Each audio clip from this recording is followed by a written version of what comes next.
Well, it's green again. Let's hope it stays that way. It's really what we're hoping for here. If we put this right here, we'll actually be able to see that it's green. We'll be able to see everything that's happening. And if we put this over here, that's weird. Not sure why that's doing that, but okay. At least there's only a little bit of an overlap. Still green. Everything's loading up pretty good. That's fine. Fantastic. So, howdy everybody. Welcome back to the channel. So today we're doing a live practice, and here's why. We have a Halloween party coming up, and we have agreed to perform some magic. Some spooky holiday magic. So we're putting together a performance. We've got most of it done. But I feel like we need a couple of more coin things, as well as what's going on here? Why aren't you receiving enough video, YouTube? We need to brush up on some coin magic, and we need a stellar trick, something to add that's not necessarily prop based. So we're going to go into the complete course in magic, as well as take a look at the methodical and see if there's anything. We did read that once upon a time when we first got it from Alakazam Magic. I believe is where it was. Let's take a look real quick here. It says the 5 essays, because it comes with multiple essays and there's a trick included. So let's see. The 5 essays. 1, 2, 2, sandwich.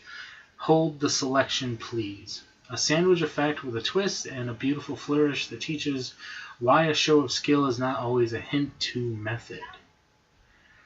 Norderic sign card. Brother Hammond's card effect with 2 selections and an absolute miracle ending that shows how isolation can be effective.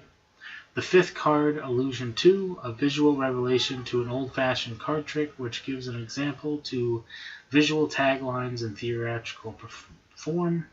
Nara's Paradoxes Part 1, contradiction and irony that cannot be explained. Presents the use of instinctual misdirection. Too much a miracle. The selected card is seen many times, yet so are other cards that aren't really there in this essay that illustrates comfort zones. Okay, a lot to consider there. We'll have to... It looks like all that's cards, though. Which, right now, we've got more than enough card material. But, in here, what we want to look at the end of the table of contents, there's actually a section for reputation makers, and I think that's where we're going to start. There's also magical illusions, so really anywhere in between there I think would be good.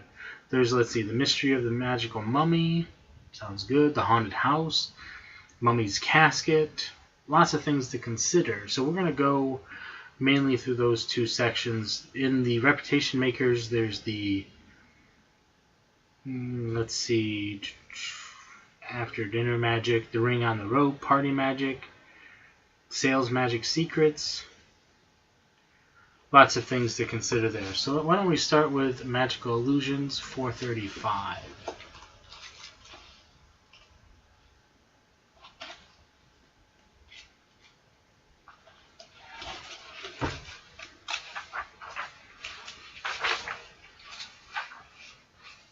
Okay, so we have already added the sponge sorcery and the cups and balls routine from this book are right in there. So might as well just keep adding more and more stuff from this.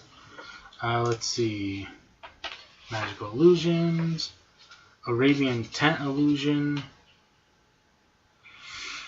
Looks like you gotta make stuff. Oh wow, this is okay. It's a full-on building stuff.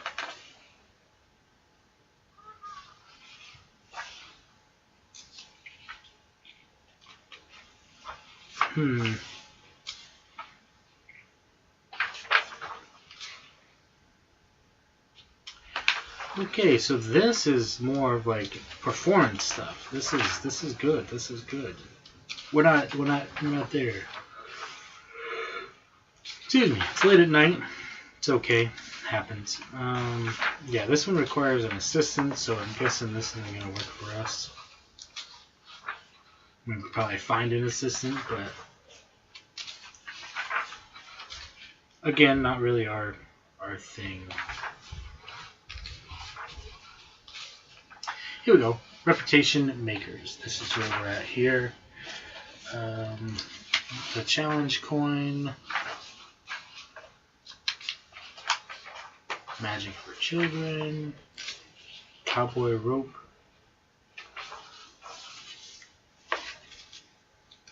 Magic for campers. Tic-tac prediction. Tic-tac-toe prediction. The ring on the rope. This one's a nice one. Doug Kahn teaches it on his channel.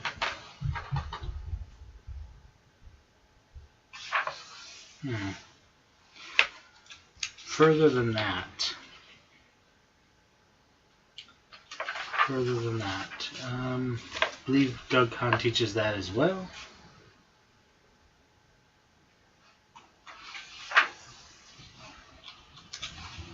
Random numbers.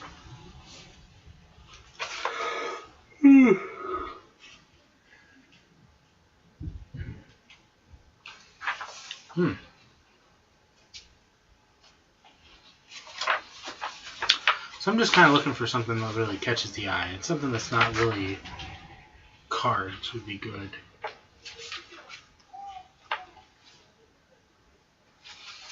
The Magic Tear.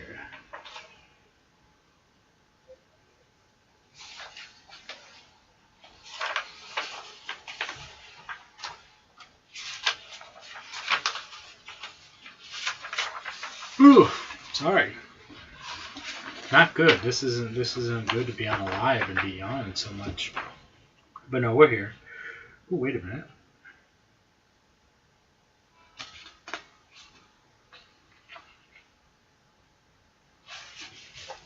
Actually, just learned this trick.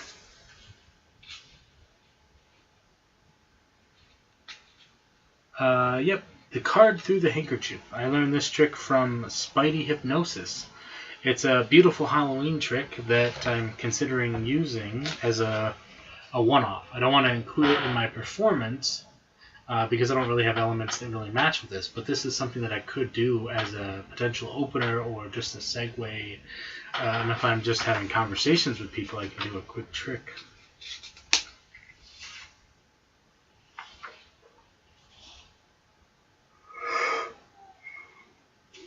Ooh. Anywho, I mean, not really anybody's on here anyway, but that still shouldn't be on. Let's go back to the table of contents. Make magic at home. Let's see. Mental magic. I was considering, really, truthfully considering some mentalism. That's why I went to Spidey in the first place. So let's go with three-way test. That's 317.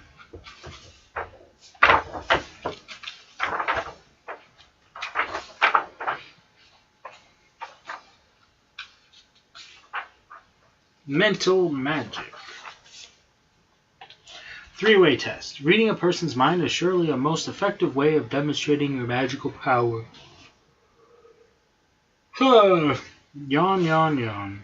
In this ESP experiment, using a small pen and pencil, you show your ability to predict and control the minds of 3 spectators. This effect requires a little closer study than most magic tricks, but it is well worth the sensational impact of your magical mind reading. Seems like a lot of stuff going on here, as to be expected from some mentalism.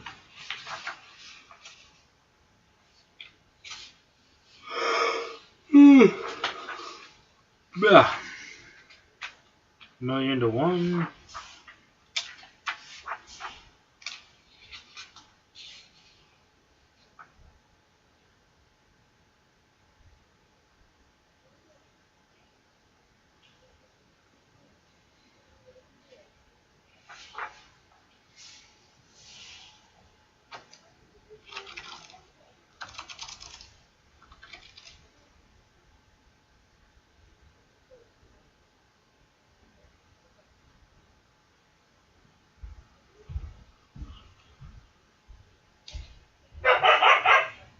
Hmm. I think that might be the one. Spidey did teach this a little bit on his channel, but I think it's going to be something playing around with the idea of the center tear, and maybe I want it to work well with the rest of my stuff. So sponge sorcery is kind of this idea of things disappearing and reappearing. Cups and balls, same idea. Cards, kind of similar. Coins, kind of similar. So I guess what I would do, how would the center tear really work as a part of that? Something disappearing and reappearing. You know, I have considered something that I saw recently, which was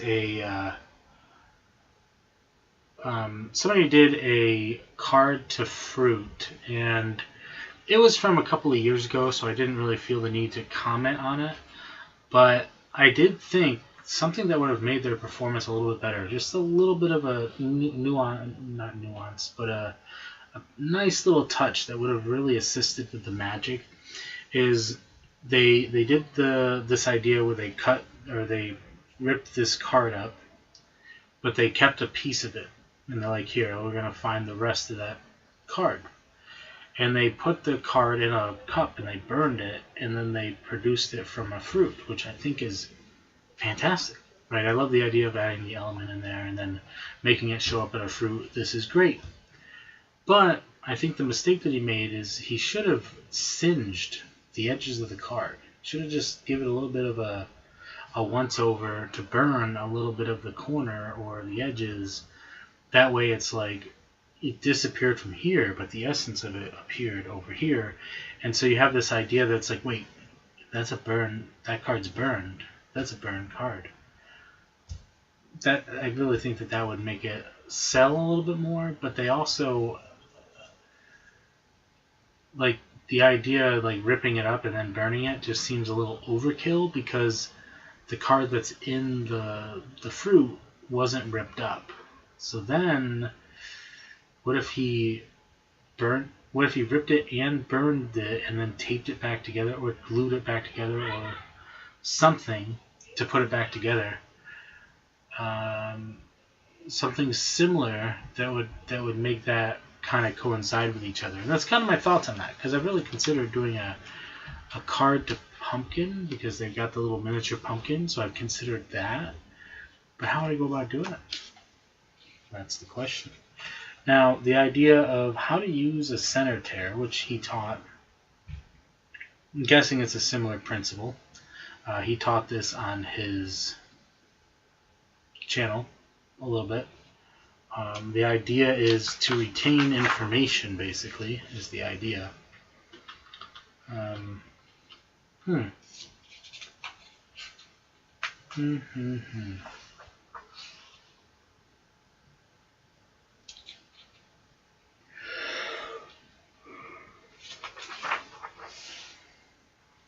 Now the question is, how do you go about, if you're going to do a center tear, something would have to disappear and reappear, and I think that would be really nice. I think that could work. So like I have a coin, so basically, to give a little bit of information, so I start with the sponge balls, and at the end of that I produce a coin, because the sponge balls disappear and a coin appears. Then I go into my coin routines, and at the end of that, there's a moment where I'm just like, okay, I produce a jumbo coin and I set that aside and I say, this big money, or whatever. You know, don't forget to leave a big tip, depending, I mean, obviously it's a bunch of kids, so there's a little bit to be worked there. This is big money for big magics, whatever. I put that aside and I say, okay, let's do some cards. And so my segue into cards is basically a clean cut from the coins to the cards. But I also do a little bit of fanciness where I make a coin disappear towards the beginning of my coin routine, and that coin isn't seen again until the end of my card routine, where I tie it back together, because when I produce their card, their coin is actually with that card. So it works, it flows together. And then once I go from that, I haven't really determined how I'm going to segue into cups and balls. So that's I could technically put the mentalism from here into that.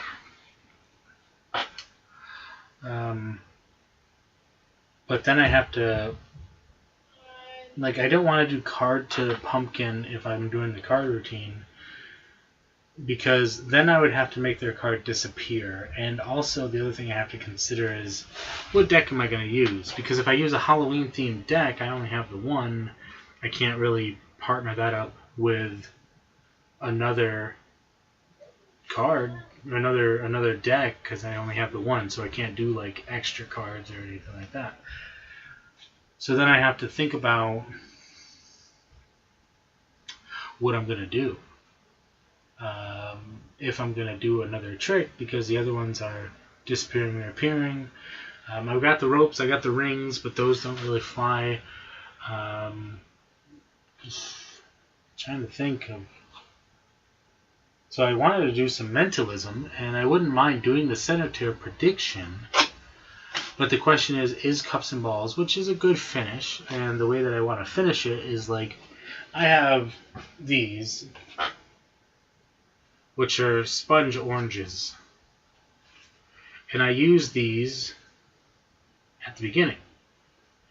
Now at the end, I want to do a little bit of a twist, because for my Cups and Balls, I want to produce oranges in the cups.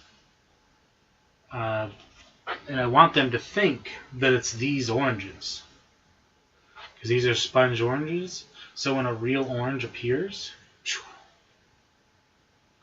that's the idea. Because I want to tie it back in together with the other things. So how would I do a little bit of mentalism? Oh, so maybe I can do a... Because I already have sponge balls. I already have sponge balls, coins, cards, and I would have technically have oranges on me too. I'd have sponge oranges and real oranges. Now, if I did a prediction force for my... So, like, I would have to do... I could partner it up with the sponge ball, or with the... maybe I'd do it at the beginning. But basically, I'd have them write down and be like, okay, what would be... See, I don't... If I tell them that... If I give them the option of oranges, like regular oranges, they're going to suspect that... Well, they might not, but there's going to be a suspicion that, hey, these oranges... There's oranges. So obviously, I've got the sponge oranges and then regular oranges. I don't really want to put that into their head. But I was thinking maybe doing a force, kind of similar to... the guy that... He was on Penn and Teller. He did the card trick with the lentils, and he made the beans appear. So he did the force for that particular item. But with the center... So basically, what that would look like is...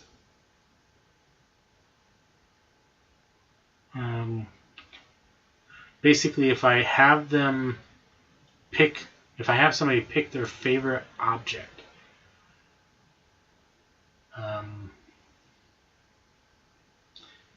that doesn't really work. Maybe favorite Halloween movie? I don't know. But then when I rip it up, and I give them the pieces to hold on to, I gotta be careful, because doing that could elicit some, like, if they looked at it, there would be some problems. Let's put it that way.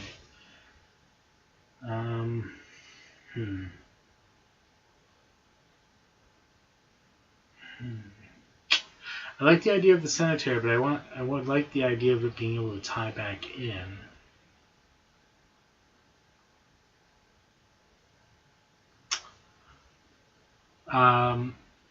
No, see, that would... Because that would tell them exactly what we've done.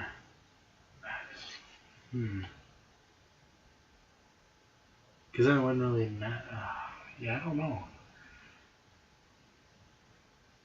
they're like, so how is he using the center tear?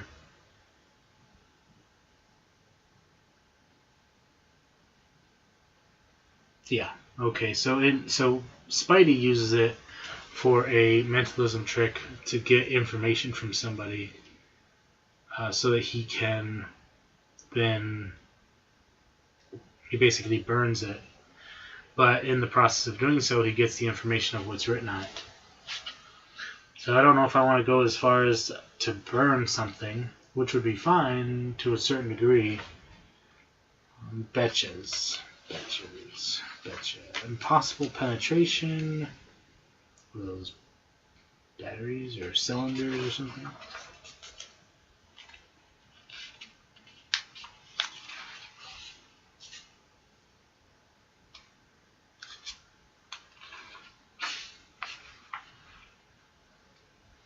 Oh, that's this trick is, you see it online, the flippin' cups thing. So it's the turned up glasses. So basically the object is to end up with all the cups in a certain way, only by turning over 2 cups at a time, type of deal.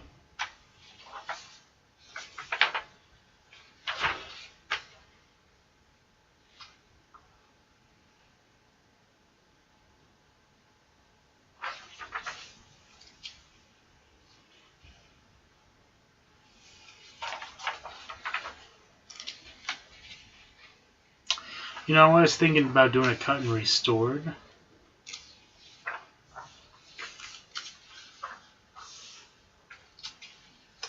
That could be a little messy.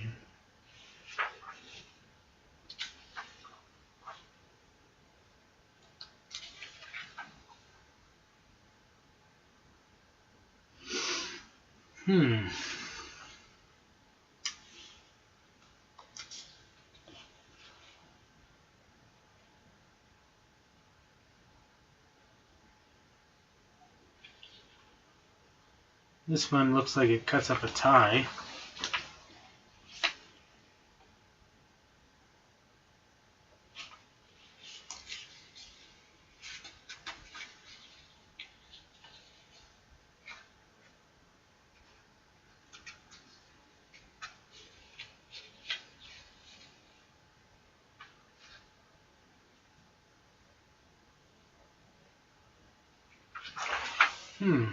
Wine glass production.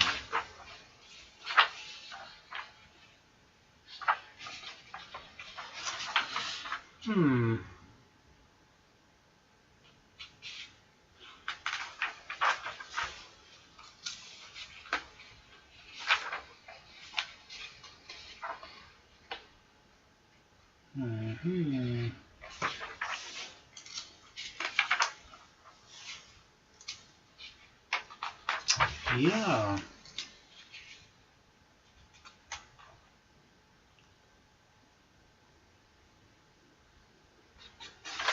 So there's a lot of build your own type of tricks here.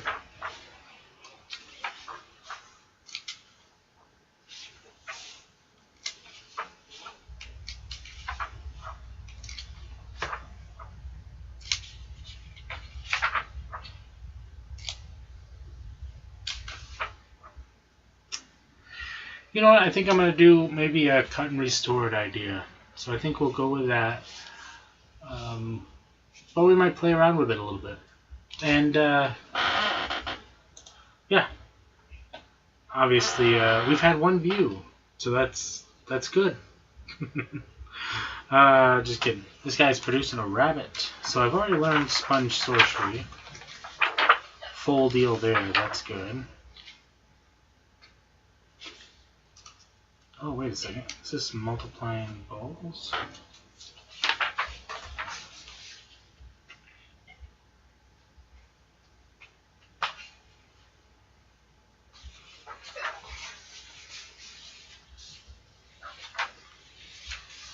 You know, this whole time he's got these billiard balls. I thought it was something else. Maybe I have to brush up on this, because this would be, well, that would mean I'd be doing 3 different ball things. And that's a lot of balls for a performance, I think. But I do want to learn it. For sure. You know what? I think there's a couple other books to look at as well. I also have some like other magic type books that aren't quite like this. I mean, if I'm gonna find something, it's gonna be in this book or one of those. But definitely a different prop. I want to be able to switch. But I've got the idea. So sponge ball into coin, coin into card, card kind of ends it. And I could theoretically end it there, but I feel like I want something a little bit different. I feel like I want either at the beginning or the end. I do have the Rubik's Cube stuff. I'm just going to keep looking. I'm going to keep looking. We've been on here about half an hour now.